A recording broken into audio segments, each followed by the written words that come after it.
Hello everybody, how's it going? Pardon me. So, I missed last week, as some of you may have noticed. Not sure if you noticed or not. I was really sick. Really sick. I was bedridden for a couple of days, so I didn't do much streaming that week. Apologize for that, but I'm back. I'm glad to be back. So, just real quick on what we're going to be doing tonight. For those of you who aren't too familiar with the series, what I do here. Normally what I do is, I've got a bunch of different types of streams that I do here. I do GG+R replay, which is what we're doing tonight, where I watch local recordings that we did for tournaments at nearby SoCal local tournaments. And the reason why we do local recordings instead of live streaming is because there's other games going on at the same time, and also they are being streamed and they have their own time periods for being streamed as well. So we want to make sure that things work out pretty well. You are just in time, Syncadoos. Thanks for showing up. But we want to make sure that that we get our time in the spotlight that we need instead of starting it at 2 a.m. or whatever it is. Also, this way we get all the matches recorded instead of just the ones that are on stream, so we can have like multiple setups and we can do different stuff for each individual setup and stuff like that too. It works out really well for us. And also, you guys know, every Thursday at 9 p.m. Pacific time, we're gonna be doing streams like this where I do commentary on it. So this way, like I said, every video gets uploaded, and it also gets uploaded in a timely manner. I don't have to worry about the actual venue themselves uploading it. But yeah, so that's what we're doing here tonight. I'm going to be commenting on Salty, which is the first tournament that we had on our way back from CEO Otaku. Actually, we've had one tournament since then, so I'm like one tournament series behind. I'll get back to it eventually. Pardon me, you might hear me do that a lot throughout the stream. Yeah, apologize for that. But yeah, so we had a great time after CEO Otaku. It's our first time back with this tournament here. So as you can see here, for our entry, we have, 12 people. We got Mike Z, Nostalgic, Weatherbee, ClassicFightingGamer, it's myself, Midi, MOTN. Great seeing MOTN. I haven't seen him in a long time. He's more of a casual player around. We got Tronzilla, ARG, and CallMeMatt. CallMeMatt's pretty new as well. But if you see him in the Discord, his name's just Matt on there. Or it could be CallMeMatt. We got Hursh. It's been around a lot more lately. Great seeing him. Red Witch and Sanoshi. Sanoshi's our regular Bridget player, but she, it's a rare treat when she shows up. So it's good seeing some people who don't usually show up, like Sanoshi, Hursh, MOTN. They're all back, so it's kind of good seeing all of them too. Before I get started, I do want to remind you guys that if you're interested in getting into Guilty Gear, you can get into this game by, if you go to the Discord, there's some really great resources to help you out there. We've got tons of players who are willing to help to try and get you to learn and you to get better at the game. This game's a lot of fun. You don't need to know everything about the game to start having fun in this game. But if you're looking for that really deep, enriching experience, +R has that in spades. When you've been playing for a long time and you've just put so much work into it and it starts really paying off, you feel so rewarded. But also, in the meantime, before that, you're still having a ton of fun playing this game as well. One thing I tell a lot of people is in fighting games, a lot of times you have to make in +R and in a lot of really good fighting games, you make the character your own. You play the game how you want to play, and you make the character fit that play style. In a game like Street Fighter V, if you play a character like Birdie or something like that, it's really about how good are you at playing as Birdie. And whoever's the best at playing as the Birdie archetype or whatever that is, they're going to be the best Birdie. That's not the case in +R. You could have 2 or 3 or 4 of different players who play the same character, and none of them are necessarily better than the other because they're all so good at what they do and how they do it and how they execute it. Like I said, you could, or tell people, you could put the characters in black and white, and put in their names. Sorry, not put their names in, and you can instantly, within 5 seconds, tell who's doing who, or who's playing on which side. It's just so easy to tell with this because everybody makes the characters their own. And if you want to start getting into this, really, the Guilty Gear Discord is the way to go for that. So let's go ahead and get started here. Our very first match is going to be ARG versus CallMeMatt. Like I said, CallMeMatt's been pretty new here, so he's learning a lot, but it's really great to see a new person learning and getting into this game. It's such, like I said, such a great game. Love this game. Let's pull up the brackets here, the actual stream. There we go.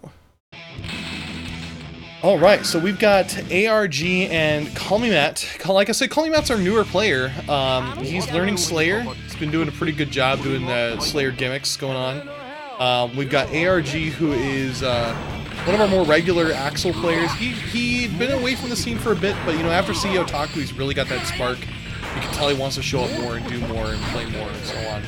And so you'll see ARG here trying to get, oh, nice run-up throw. Not really something you would imagine that an Axel would do. It's a really good setup there. Drop the combo at the end.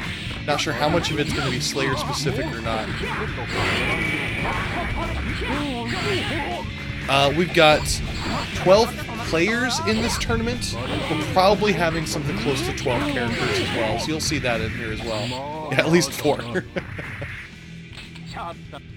ARG himself plays a couple different characters, so you might see him play like Testament. He's been picking Soul up a little bit more. Mike Z is going to be in this tournament for his Potemkin. You're going to see my Bikin in there, Hursh's Venom. A lot of good players in here too. So that right there was the typical Slayer link. Slayer, most of the characters in this game you deal with Gatlings. Gatlings are meat linking, punch kick, slash heavy, and so on, all the way up the link. And when you're doing that, you know, the moves naturally cancel into themselves. But Slayer himself uses more Capcom-like links. Once your move is done, you start your next move, and they've been recovering in the meantime, so you can actually link the two moves together. So it's a common meme within Slayer. Oh man, these combos are hard to memorize. 5k, 5k, 5k, 5k, 5k. You know, so we got the first point here is ARG, so we just gotta update that real quick.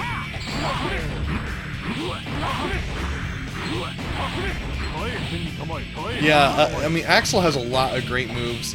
He's got a lot of troll moves too, because not just the one where he crosses them up really quick and hits them from behind. He's got the nice FRC point there. He's got the unblockable move, which in Plus R they added a feint version of it. So he looks like he's throwing it out and then he stops. There, see, like that. So if you jump and you jump in the air, you're unless you faultless defending, you're gonna get hit by a follow-up move if he doesn't hit. He also has one of the biggest troll moves in the game where he flies up the Axel UFO and he just does this chain spin on the way down. It's almost useless, but it's great. There, that move, that's a great move. I always forget the names of Axel's moves because they're all just straight up Japanese names.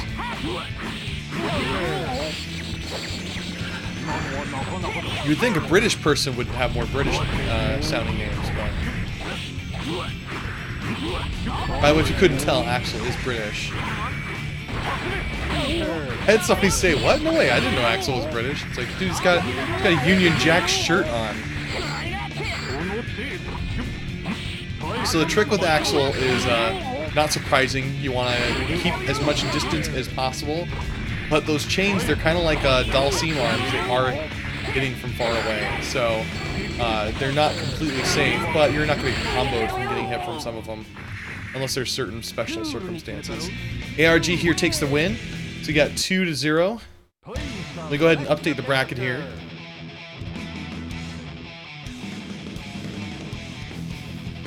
So you'll see on here that this was CallMeMatt versus ARG, and we had ARG win with 2-0. So let me go ahead and pull up the next match here. Rinsen, Geki, Ho... I'm not going to memorize these. I'll memorize Axel Bomber. Yeah, this was salty. No, we're playing this on the PS3 version.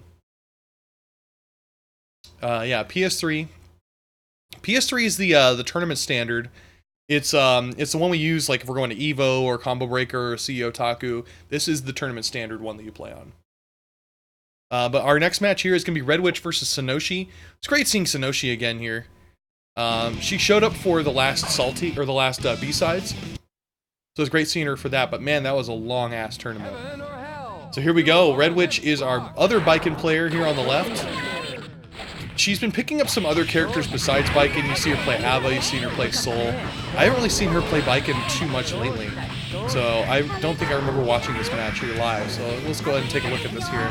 Sanoushi's pretty good when it comes to Bridget. There's a lot of interesting Bridget tricks and traps that you can do, and Sanoshi knows them pretty well. You know, obviously if you watch Mahoko, I mean, some of the stuff he does, it's almost insane that somebody's able to do that with this kind of character. Ooh, nice super there from Red Witch. That's a very strong super that Baiken does. It's invul on startup. It's almost instant when it starts up too. It's a very obvious either a frame trap or a wake-up super. So if you're fighting against Baiken, just be aware that she has a really good wake-up super and try to bait it or try to not get hit by it somehow. You know, that's important.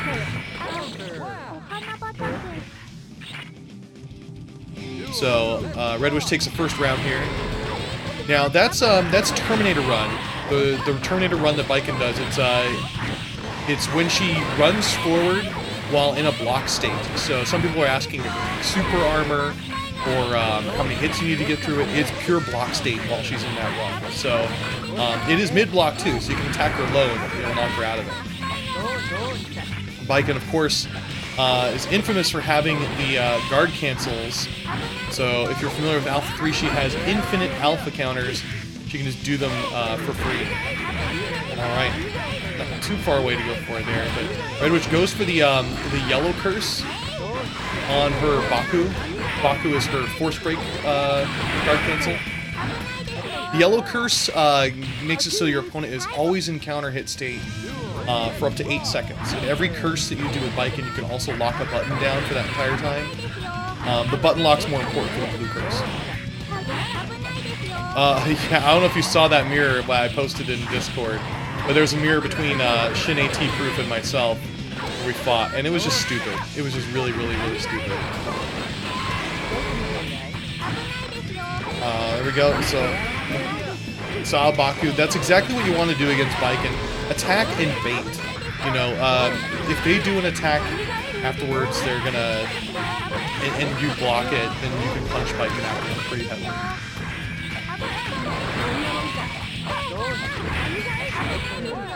Baiken takes a loss here. We've got one win for Sanoshi.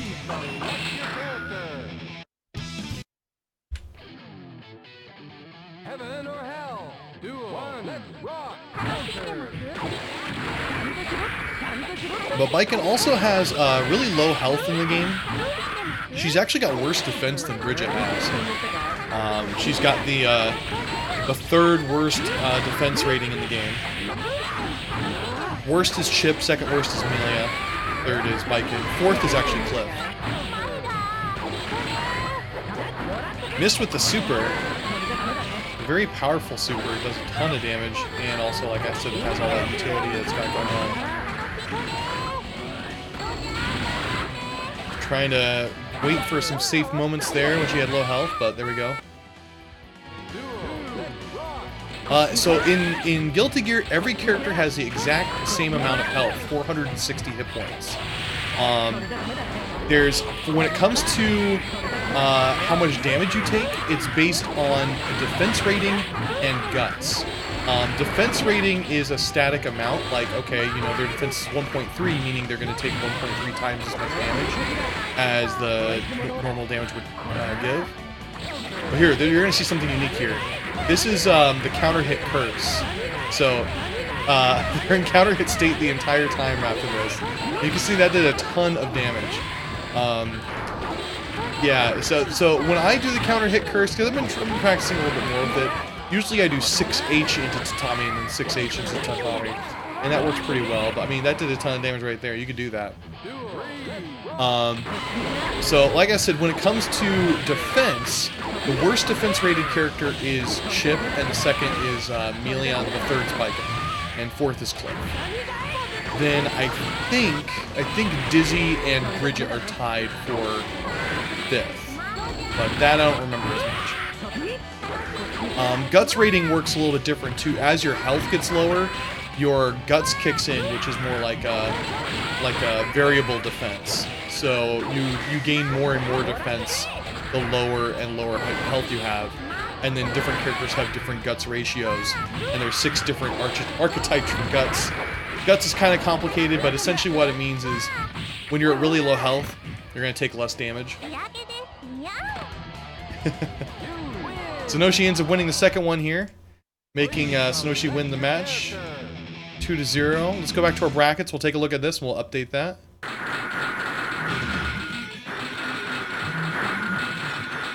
So this was Sanoshi and Red Witch. Sanoshi ends up winning 2-0.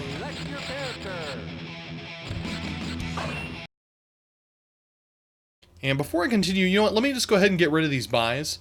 We had a buy for myself. I was going to win that one right here. And we had a buy for Hursh. Hursh wins his buy. Great. I'm just going to load up the next match and we'll get started with that one. Let's see here. Boatson Jose is asking what Testament's debuff does. Testament's super as well as just regular certain regular attacks does poison. So I explained this at the beginning, but you know what we do here is I'm watching local tournaments. These are being debuted, so we actually haven't seen them and they haven't been uploaded or anything like that. But if I'm actually doing a straight up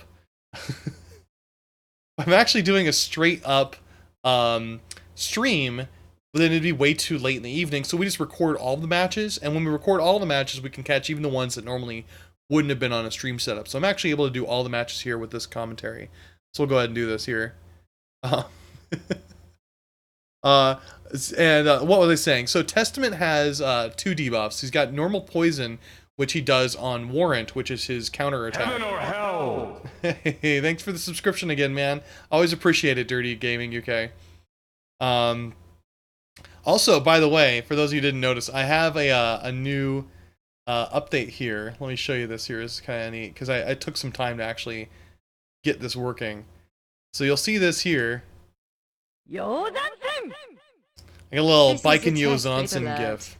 If people end up donating any sort of bits or anything like that. I don't usually shill, but if you want to donate bits or Streamlabs or something like that, I always appreciate it. That kind of money goes straight to me getting new equipment, like new microphones and cameras and stuff like that.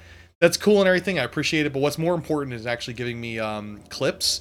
Clips help way more with what I'm trying to do here and get more people into the game. I think afterwards, at the end of each month, I'm going to try and do like a clip show of some of the best clips I've had for my stream. So you can see all that kind of stuff on there too. But anyway, so the last question I had was regarding Testament's super. Testament's Warrant, which is his counter hit, and also his super gives a poison attack. So poison deals a certain amount of damage over time until it eventually goes away or Testament gets hit. If Testament gets hit, it gets rid of the poison. I mean, that's pretty obvious. Poison can't kill you. But poison does do a static amount of damage, so it ignores guts and it ignores defense. So poison's actually really good against like Potemkin. It does a lot more percentage of health against Potemkin than any other character.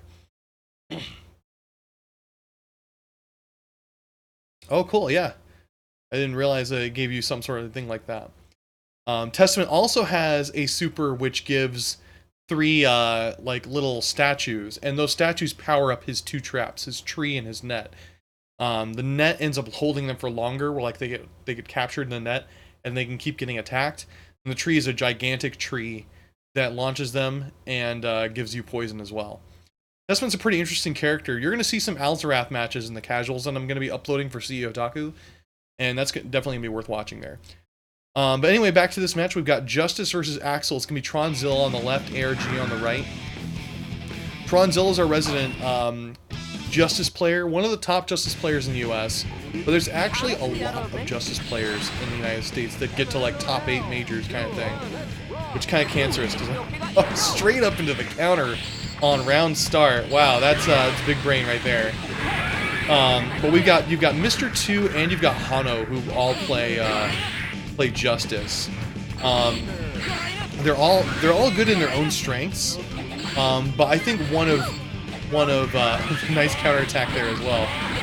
I think one of Tronzilla's biggest strengths is how well he's able to use the orb or his Justice bombs, because the Justice bombs, you'll see him do it where it's like his opponent's playing ping pong. You know, I call it Justice ball. They're not going to be too useful against ARG, so you're not going to see them too well here, because as soon as you attack Justice, those bombs go away. So you can just do a chain right underneath them. Axel's a pretty good person against Justice. Justice is a zoner. Axel's kind of a zoner too. But they they kind of counter each other in their own ways. That was a really close round. They were both really low health. You can see here, ARG he doesn't need to do anything. He's just going to keep poking away. Yeah, usually Axel seems to be doing better because he's able to beat the bombs really well. If you can get around the bombs, you're going to win a lot more. Justice does have a lot of really good normals as well, though. Like, if you get close up with Justice has a lot of good attacks that can really hurt you. Axel, not so much. If you're up close with Axel's going to have a really hard time figuring out what to do, and even figuring out how to escape out of it. Justice has some really good escapes with Superior Trance. Axel, not so much. Axel's going to do a lot more damage, though, I think, with the way Axel can do combos.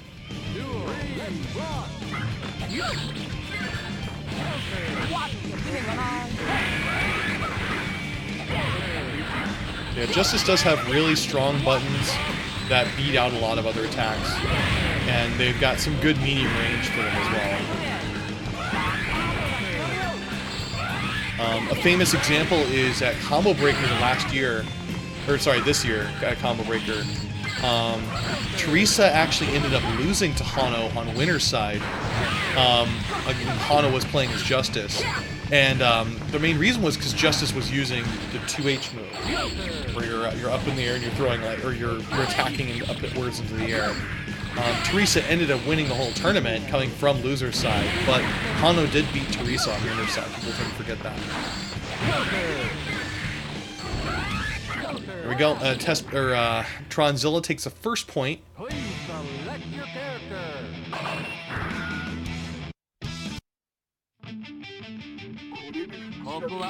By the way, for those of you who are watching, if you're going to Frosty Faustings, another counter round start. More big brain tactics here. Both these characters have counters that they can use. Axel's is medium high or low, and he's got a secondary counter, which is more like a super armor with a follow-up attack kind of move. Justice's is just a straight up counter, counters everything, except for projectiles. But no, so if you're going to Frosty Faustings, they do have an application to become a commentator. So if you're good at commentating plus R, don't forget to apply for that, because there's not that many people who know all the nuances of plus R, you know? So if you're good throw tech there, by the way. So if you're going to Frosty Faustings and that's kind of your thing, you're good at commentating, go ahead and do that. There goes the Axel UFO, crossing him up there. That was one of the moves I was talking about that had pretty much no use. Axel UFO. He hit him with it. It worked, but man, what a troll move. There we go. Straight up crossover there. The best is when you see Axel do that move, so you jump up and throw him before it becomes active.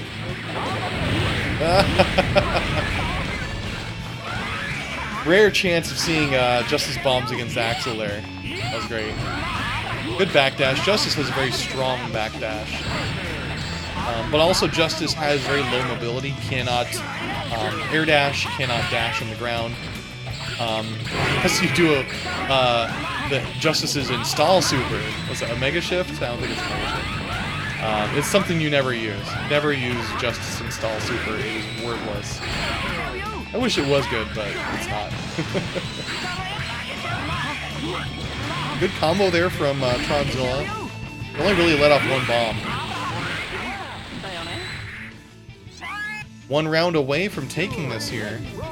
Now, as a reminder for the way Justice Bombs work, when you're doing Justice Bombs, you have to be holding a button the whole time, so it's negative edging it. So you're holding that button and or two buttons there, and moving forward. So it looks like what Justice is doing is what every zoner does, and it's really brain dead.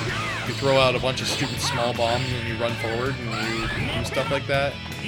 But really, you're holding onto the buttons and like negative edging them to choose when they explode. It's really, really difficult, especially when you're trying to control everything else. This is really close. ARG could take this one. There we go. It's now 1-1 here. Please select your character.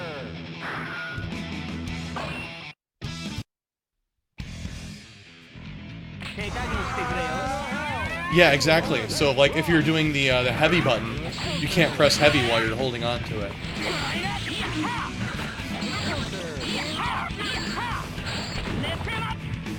Nice air throw. I love seeing air throws in this game. They're so special. Hey, you know, I play Hilda and Eunice, so I've got no excuse also.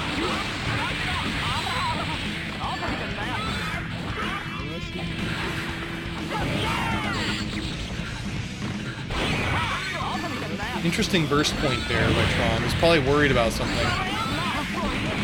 You know, typically, if you're a zoner, you don't want to be waking up close to somebody else, but, I mean, waking up close to Axel isn't really going to be that big of a deal. You could do his 3P, but that's not going to be too effective against more effective against him than anything else against Justice. Like that, just go right through all those bombs.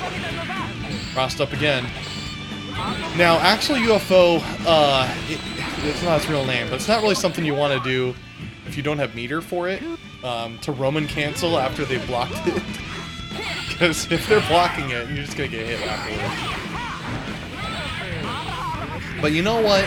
Digital Watches uses it a lot, so it's got to have some use, right? Digital Watches is amazing. He's an Axel player, and he's got a Kumite that they did at CEO Taku, so you're going to see that too. I'm going to be doing Kumite commentaries every Sunday until I've gone through all of them. So I think this one's going to be Mahoko, because Mahoko's winning the poll. But we'll see. Nice super there with Michael Blade. Oh, gets hit right through that. Nice jump, nice jump. Not really much Axel can do to get through that. Oh, one hit and Tronzilla's going to win this round. Oh.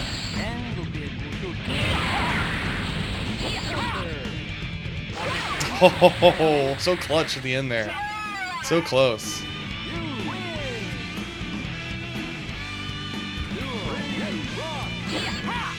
Alright, this is the last round between these two. You know, ARG's really leveled up after going to CEO Taku. One thing I always say is when it comes to going to majors for Guilty Gear, it's like months of training in just one weekend. You know, you go out and you play tons of people, and it's like way more training than you possibly ever could have gotten in any sort of local or online or anything like that. It's like going to a training camp, really, for whatever it is you're doing. They're both pretty even here. Whoever wins this round's going to take this. Oh, super close here. Both got no meter. Oh my god, the scrambles.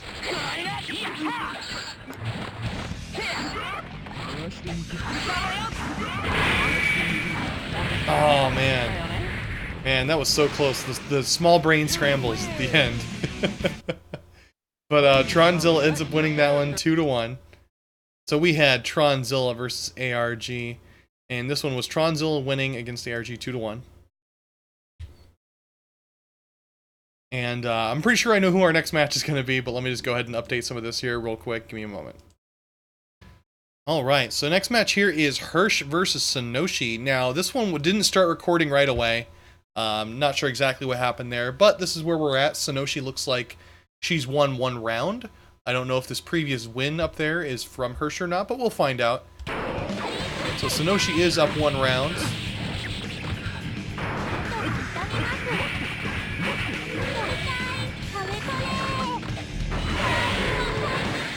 Got Hursh in the corner there. Now, corner stuff doesn't really seem to help Bridget that much.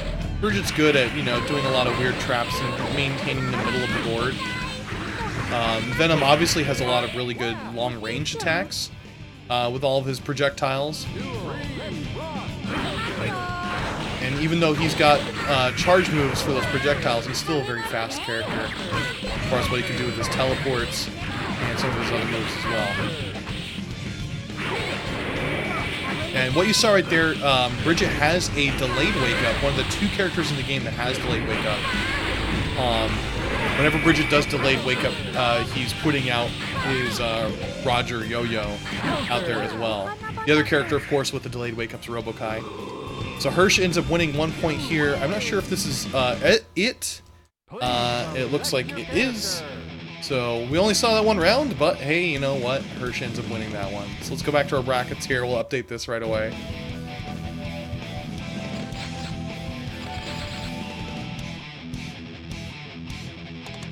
So that one was Hursh versus Sanoshi. And for that one, according to my other results, Hursh ended up winning 2 games straight. Hursh ends up winning that one 2-0. We go ahead and queue up the next match and we'll get this one set up.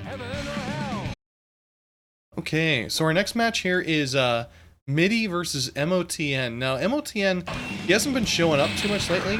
It's really great to see him back. From what I understand, his work's been really hectic. They're doing like renovations and stuff over there. So it's great to see him back. Hopefully he shows up more. But he's been learning Justice. He's kind of newer player into the group here. We've of course got Midi here on the left. Midi's really well known for his Skullgirls play. Really good Skullgirls player. And he also mains Kai. He's been getting really good with Kai lately as well.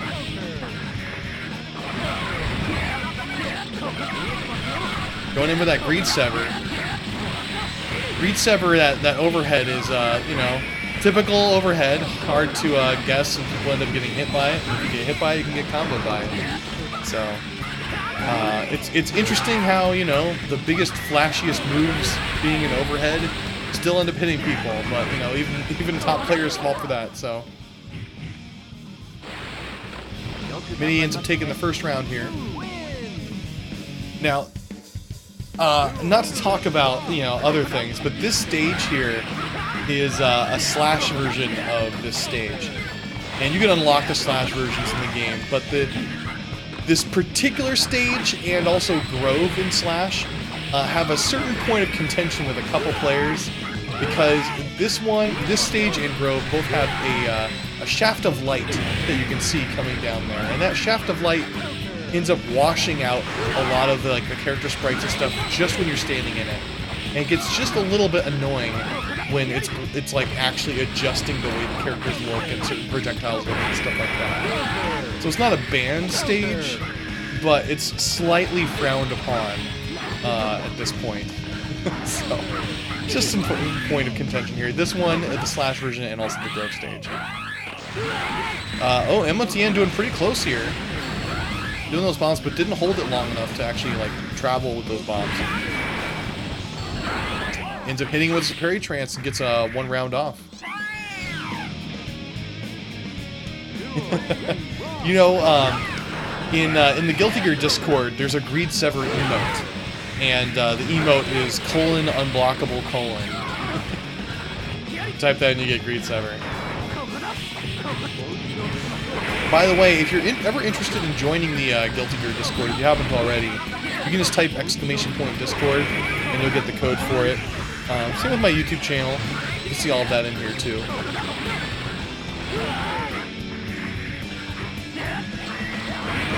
Some good blocks there from Ride the Lightning. Ends up going straight into a throw though. When they end really close like that, you don't want to take any risks, just throw them and get them away. Because if they recover, the very frame they recover, they can get a throw off on you. but Midi ends up taking the first point here.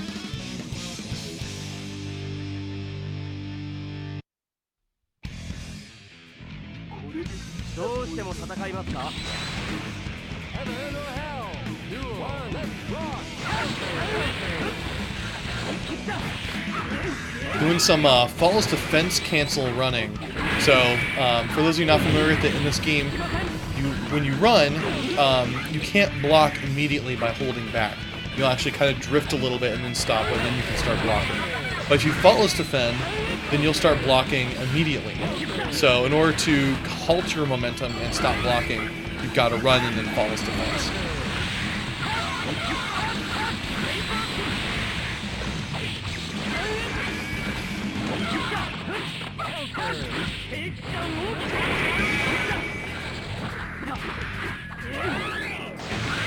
MOTN getting some walk strings in there. You know, he seems to be picking up more and more how to play Justice.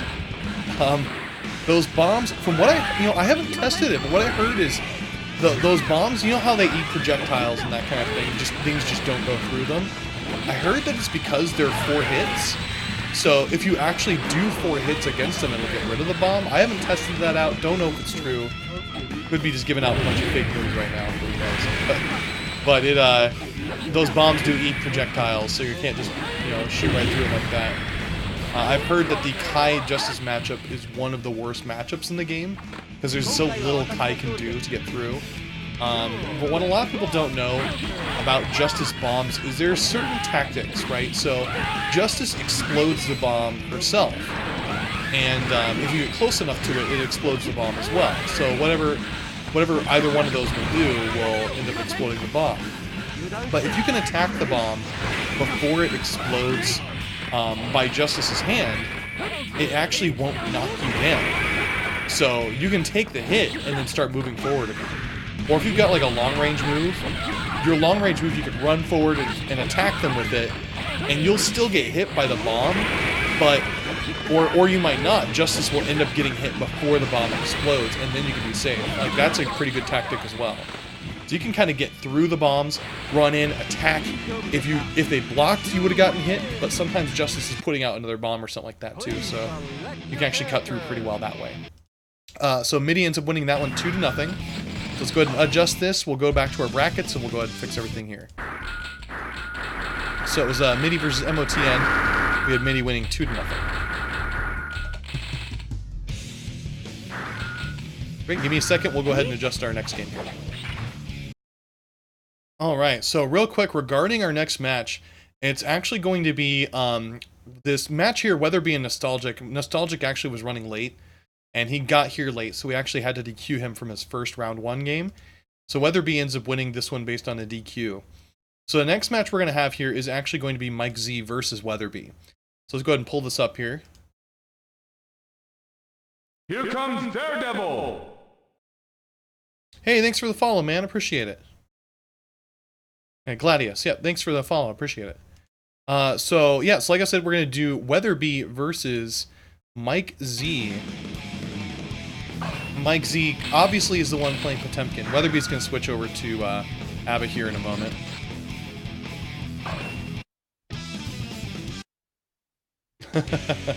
Hey, how'd you like Indivisible? I haven't played through all of it yet, so no spoilers, but I hear it's really good.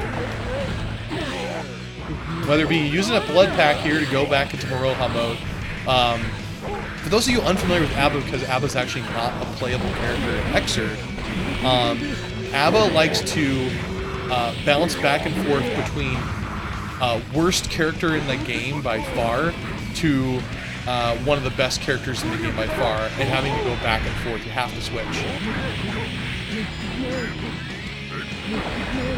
So right there, Abba did not switch, and therefore got stunned on her transformation back to the worst character, normal mode.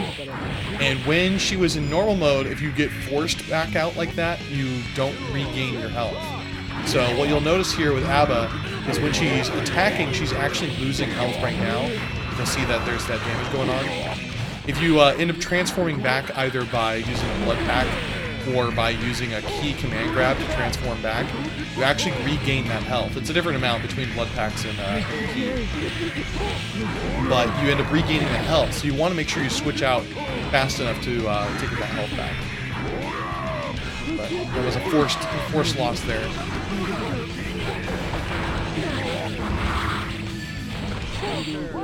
And Mike Z ends up taking the first game here. Please select your character.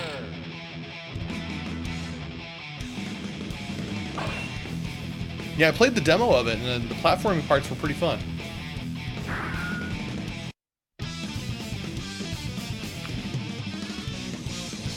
So, since I've been sick, I'm drinking a lot of water, but I always drink a lot of water. Heaven or hell? Duo. Let's rock.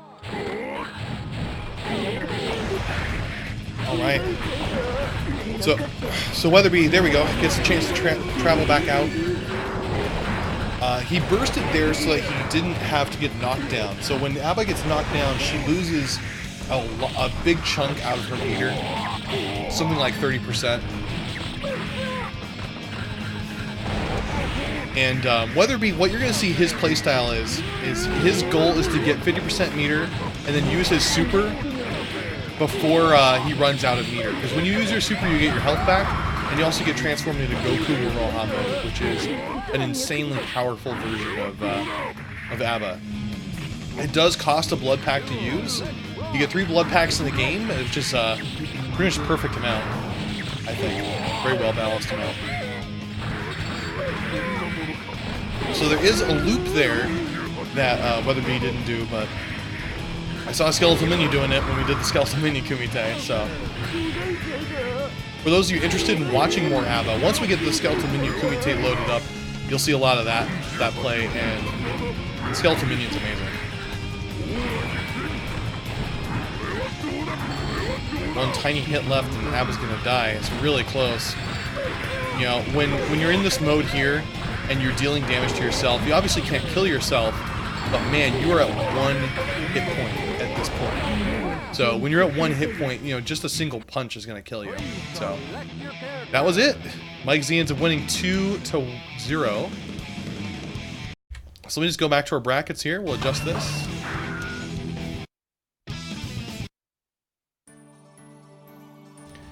We have Mike Z winning against Weatherbee 2-0.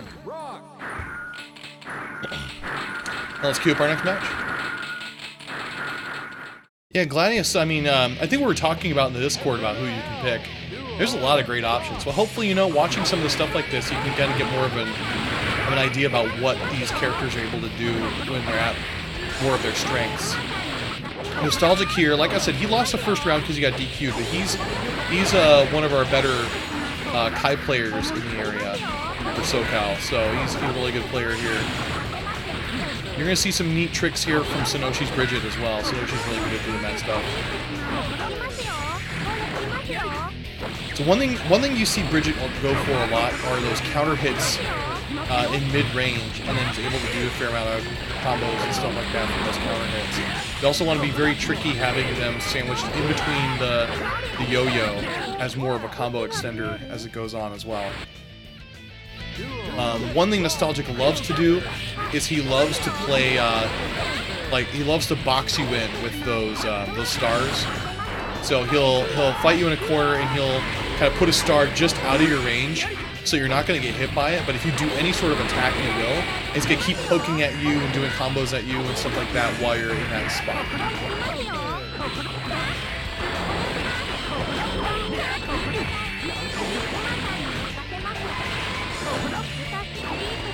So that move right there, where you see Roger go down and do that belly flop, Roger ends up hitting low at the end of that.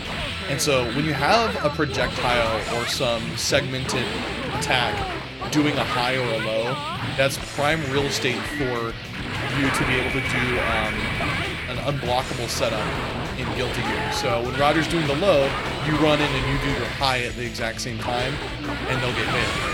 If it's on the same frame that they both get hit, which isn't hard to do because Roger's going to have like multiple attacks, and your overhead could have multiple attacks too. If they're on the same frame, it's an overhead. or an unblockable. Simple as that. Nostalgic takes the first point here. Not quite as simple as that. One of them's gonna hit, and then the other one's gonna hit, and there's gonna be one frame in between. So you can, like, frame 1 will be a high, and then frame 2 would be a low. So you have to block that way. They'll never have 2 attacks on the exact same frame. Heaven or hell? Duel. 1, let's rock.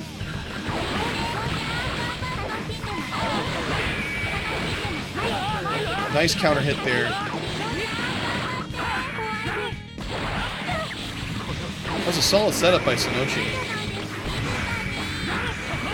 Good block on that burst there from Nostalgic.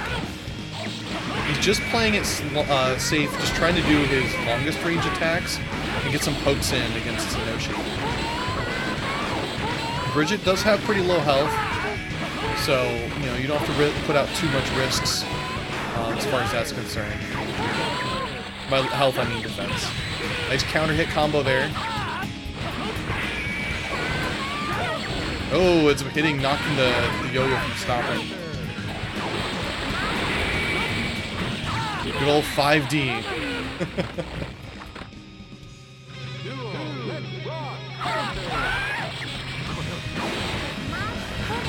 Oh, good air throw there. You know, one thing you really got to be good with, both as Bridget and when you're fighting Bridget, is how to do air throws. Because a good Bridget is going to be flying through the air, and they are going to abuse the hell out of how air throws work. So you gotta really know how to do them as well, because some of the best defense against air throws is really just going for the air throw first sometimes. You know, there's not many air attacks that are unthrowable. One that comes to mind is Dizzy's 2S. So you can't really do that as sort of an attack to get back out. Sanoshi ends up getting around there. It's now 1-1 for the rounds. But Nostalgia could still win this, one round away from getting a win on the game here.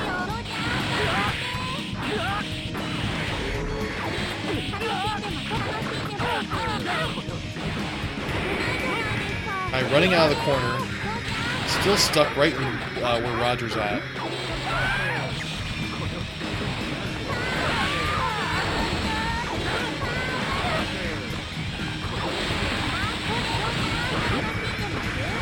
Oh, there we go. That was the setup I was talking about. Roger did low, and then Bridget did the high at the same time. Slightly staggered, but still very hard mix to get out of. That's a good counter hit setup. That yo-yo, it does not look like it's going to do a lot. What is that? It's probably thinks it's like 5S, where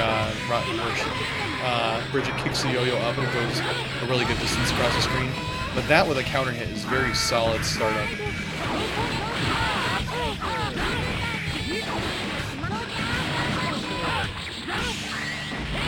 Ooh.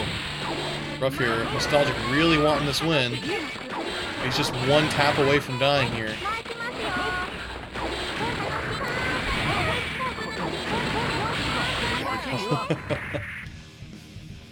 It's tough to deal with when the other person's off screen. You have no idea what they're doing down below.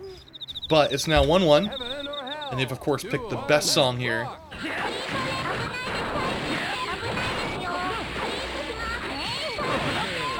I don't know if you guys were watching the CEO Taku Top 8, but there's a great moment where Mahoko is fighting against Teresa, and Mahoko ended up dizzying Teresa, where one more hit would have killed.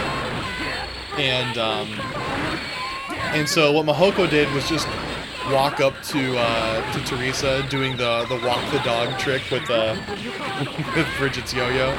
Just walked up and tapped him in front of him. He could have run up and, you know, done an insta-kill or something, but only walked up doing the walk the dog yo-yo trick. It's great.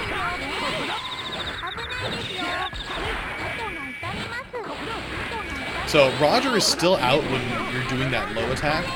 So when you saw Nostalgic doing another attack, Roger just ate it like he was a projectile.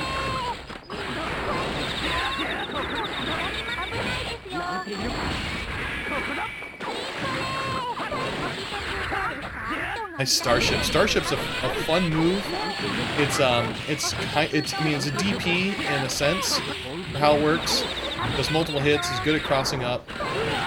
You can Tiger Knee DP it. Need my Killing Machine. It's a pretty fun super there. That was a worthwhile burst. Nostalgic, just so he didn't get trapped. There's only 10 seconds left on the timer here.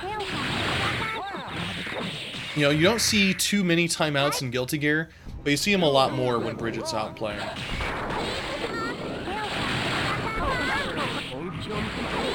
1 point away from winning here by Sanoshi. See if she can do it here.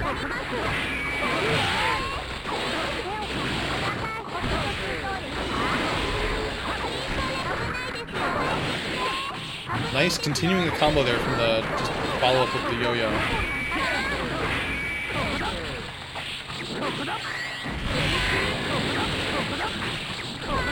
Nice combo there, but you know, Bridget's a light character. Ooh, this is gonna be it. There we go. 1-1 now with the rounds. 1-1 with the games. Whoever wins this next round is gonna win the whole match.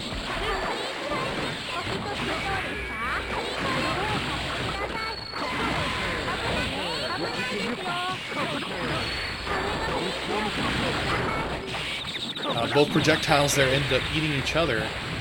Pretty interesting interaction. Now that's force break, the force break star that Kai does there. It's really annoying, and if it hits you, or if you attack during it, like it can counter hit you, and then you can do a follow-up combo and so on. But the thing to remember is it's 2 hits. If you jump up and block it with a false defense, you can block it twice, it'll get rid of it. And it's going to get rid of it way faster than it would if you just waited for it to naturally go away. So sometimes that's the answer. Jump in there, faultless defend. You have to faultless defend it. And then get it away. But there we go. Nostalgic ends up winning this one 2-1. It's a pretty close game there. Let's go back to the brackets here. We'll update the brackets, and we'll move on to the next game.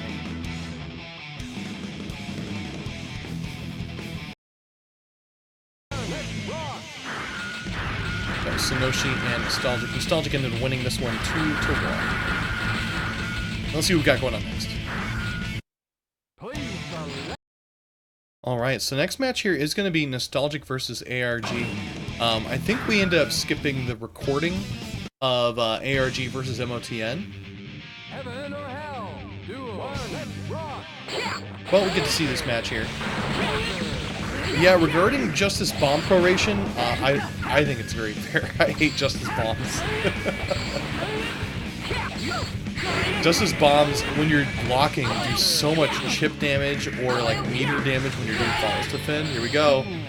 Yeah! Axel's such a fun character to fight as, and such a horrible character to fight against. If you don't know how to fight against Axel, you're having a terrible time in this game fighting against Axel.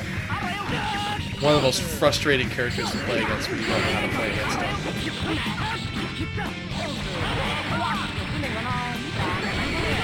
Nice force break reset there, getting that overhead.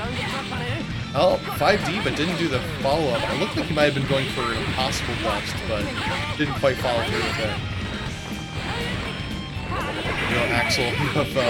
Roman cancels it. That's what I said before. You know, you gotta make sure you have a Roman cancel when you're doing that move. Nice. Nice setup there. Oh, good jump there by Nostalgic. Good block also by ARG here. This is going to be really close. Lightning Strike seals the deal. Pretty much one of the only uses of Lightning Strike.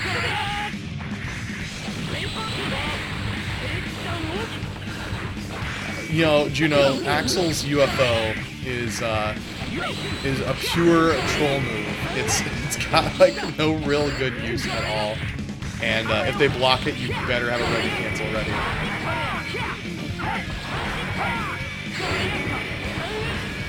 Both of them playing a pretty long-range game here.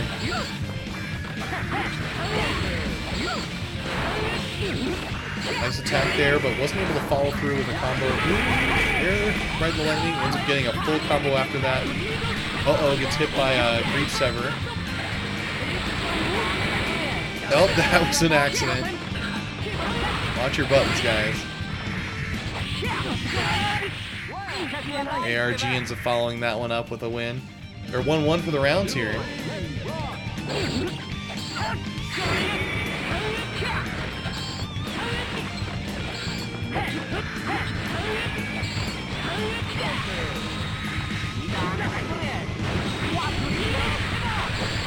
You know, the air greed saber is not a good move for combos. It's a good move for mix-up from the starting level and stuff like that.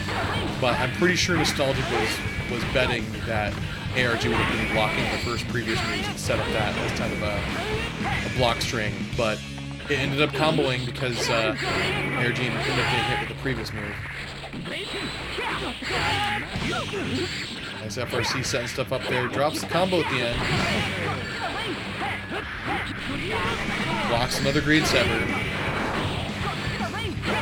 And we got hit by the first greed sever. I haven't seen him get hit by another one.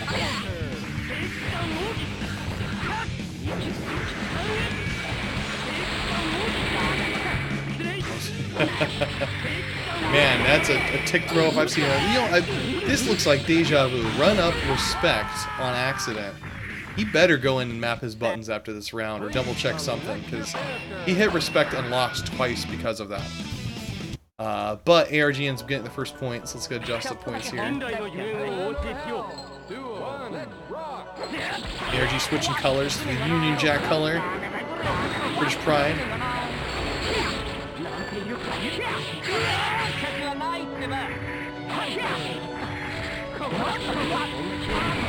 Ooh, not a good burst spot, but, you know, not the worst. Could have been worse.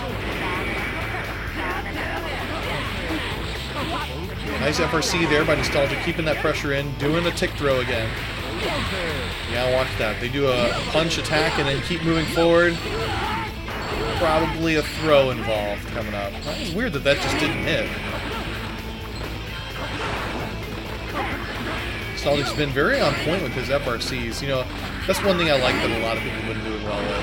FRCs are not easy to learn, but I see them doing like everybody's been doing more and more FRCs throughout SoCal. Even the more intermediate type of players. One round here for Nostalgic.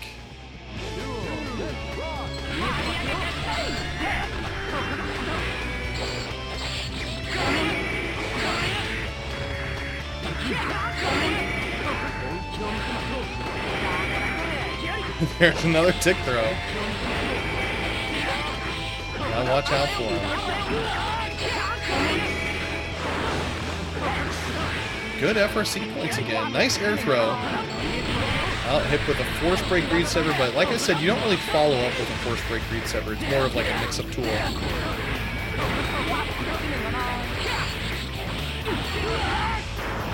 Good damage there. Couldn't quite follow through with anything else. Not sure if there was a more optimal setting from that distance and how that was going to work there. Close range! Oh, it didn't quite kill. Oh, it was going for the block, but it didn't quite block it. Ends up surviving, getting that kill there. A close range on blockable. I never see it coming.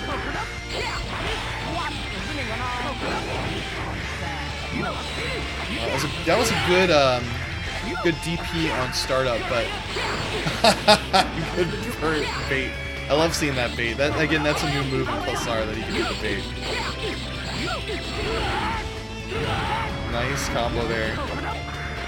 You know, one of the toughest things to learn when fighting against Axel is when you're allowed to tech. Because you tech at the wrong spot, and you're just going to get hit again and again and again. Neutral tech is your friend against Axel. But ARG ends up winning this one 2-0. Let's go back to our brackets. We'll update all this. So we had ARG. I'm going to go ahead and finish this one. We didn't have this one on camera. Not sure exactly why. But ARG ended up winning against MOTN 2-0. I'll put that up here. And this match we just did was ARG versus Nostalgic, and ARG wins against Nostalgic 2-0. So let's go ahead and see who we've got as our next match. Alright, so next up we've got Midi versus CFG here. CFG, that's me, that's not Captain Fly Guy. It's a European CFG, who just joined our Discord back recently, so it's good seeing him. Alright, so we got my Baiken versus Midi's Kai. Let's see how we do here. This is still winner's side.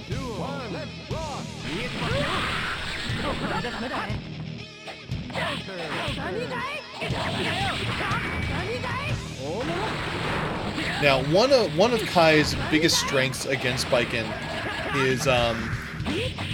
is his way to defeat a lot of Baiken's moves. Baiken has obviously guard cancels that she can do on startup or on block, and she can do Sakura, which is her slash version, where she like kind of does this weird backstab.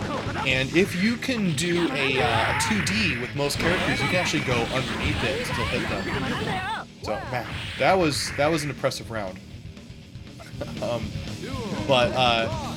So if you have moves that you can do that cancel into it, you keep attacking Baiken, and you see Sakura, and you cancel whatever you're doing into a 2D, and you'll beat my Sakura. So you're actually going to be a lot safer than you might think. I am really putting on all the tricks against Midi here. Try to put him in the corner. Yeah, it was a little too far away for me to do my normal corner confer.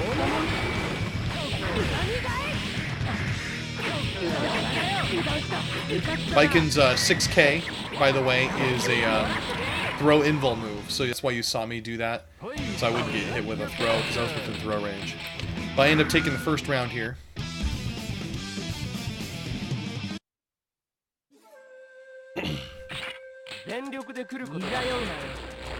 Heaven or hell? Duo. One. Let's rock.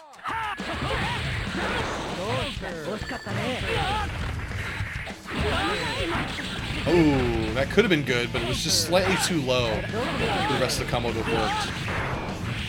And that one the same way. My 6H was doing a little bit. Good burst at that point. There was really nothing I could have done there to avoid getting hit with that burst.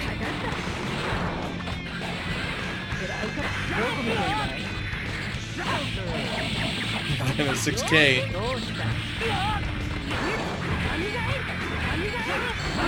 Nice Baku.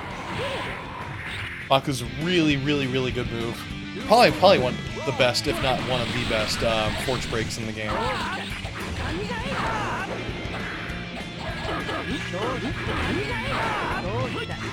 Doing some trap, trying to see what he's going to do to react. That's what I'm trying to do a lot with Baiken. I'm going for counter hits. I'm going for a lot of other attacks. He did that star just slightly above my head, and Baiken's a really short character, so I can just run underneath that. As long as I just don't jump, I'd be fine. So I wasn't too worried about the first big star that I did. There we go, this is going to hurt. Ooh, end up dropping it.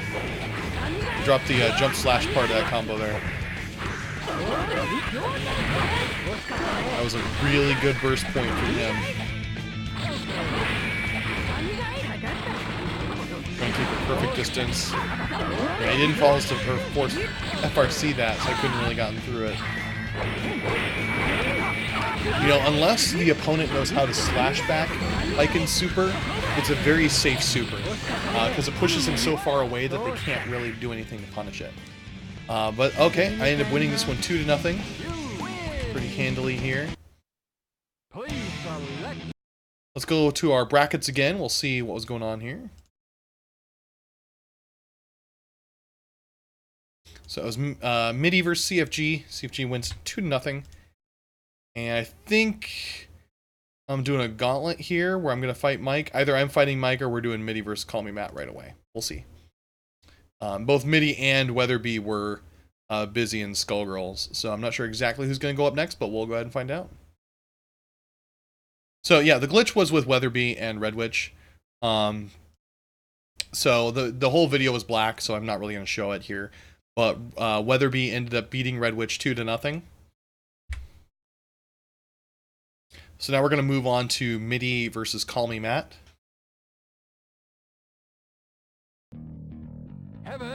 Midi's Kai on the left, CallMeMatt's on the right. Like I said, CallMeMatt's a pretty new player, so he's still learning a lot. But, you know, he entered the Discord, and so he's been talking a little bit more on there. So, you know, give him some welcomes, give him some good Slayer tips. You can tell he's got some good fundamentals going on, what I've been playing, but he just doesn't have the the knowledge of a lot of what Slayer is able to do in combos and stuff like that. So he's gonna keep showing up to Salty. It's great seeing him. It's great seeing new blood come in and try and bring him. That was a weird interaction. Kai tried hitting him when he was just slightly too far away, ended up whiffing the attack, but nothing was going through. Both of them have a lot of meter here. You know, CallMeMatt needs to learn how to embrace his degenerate Slayer and just go in ham and just, you know, force break him 3 times in a row or something like that with the 75% meter. Reed Sever. Oh, but couldn't follow up anything after it.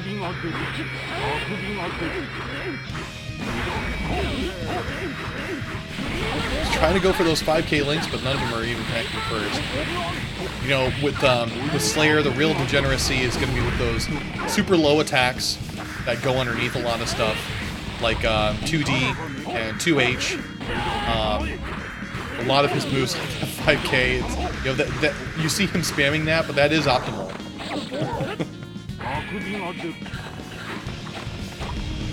Go in there and just like dash a lot and stuff like that. Most players don't know how to deal with Slayer dashing in on you and throwing you. One thing to keep in mind, because people don't think about this, I mentioned this earlier with Poison in this game. Poison does a static damage. So if you have high guts or high defense, Poison is going to do a certain amount of damage per tick every tick. No matter what character you are, no matter what your defense is, no matter what your guts are. Well, the exact same thing is true with things that heal you. So, for example, if you get a donut, or if you get Slayer's Bite is going to deal the same amount of health regen, no matter where you are in your guts. And same with the donut. The donut's gonna heal you for a static amount, no matter how much defense or anything like that you have. And everybody has 460 hit points of health. So Slayer's Bite to heal actually heals a much bigger percentage of virtual health that you have in the game when your health is low. So one thing you'll see Davida do, for example, is he'll go for that bite at low health. And normally, if you're assuming that, like, oh, your combo's going to kill at this point, it could not kill anymore because he's just got that much more health. So it really can save you from the point of like, oh, I'm 1 punch away from dying. Well, now I'm a combo away from dying, you know. So you can see that coming out. So we got Midi winning the next round here.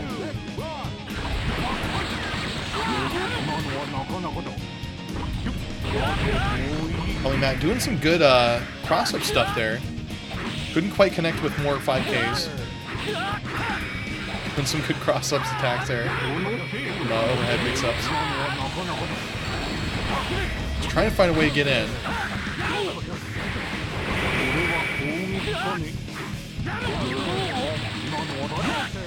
You know, being stuck in a corner should not be something that halts a Slayer. Slayer has so many good tools to get out of the corner. Just from all of his sort of attacks that he's got. Not just from, like, you know, his dashes, which are definitely great. But he's also got his force break and his super, which helps him get out as well. You see them do a single attack, just, you know, smack him upside the head. You know, combos aren't everything, because you have to start things, you have to hit. Like, there's a talk that somebody was talking about in Discord about how, you know, oh, the one person he ends up starting a round and he just gets completely trounced and dies in 15 seconds. So he goes in and learns how to do a whole bunch of combos, but it doesn't help him how to learn how to fight. It just helps him learn how to deal more damage. He still can't even do any damage because he can't hit the person. So those combos that he learned are useless for him. The actual gameplay, actual fundamentals would have helped him more. But it looks like, you know, Matt's learning more combos and stuff too. I saw him doing some cool stuff there going on. Well, we had Mini win against CallMeMatt 2-0. So I'm pulling that up here. Let me go ahead and adjust this. We'll find out who we've got going on next. Theoretically, it's going to be Midi versus Weatherbee, but I know that they were both pretty busy doing the Skullgirl stuff, so we'll see what's going to happen next here.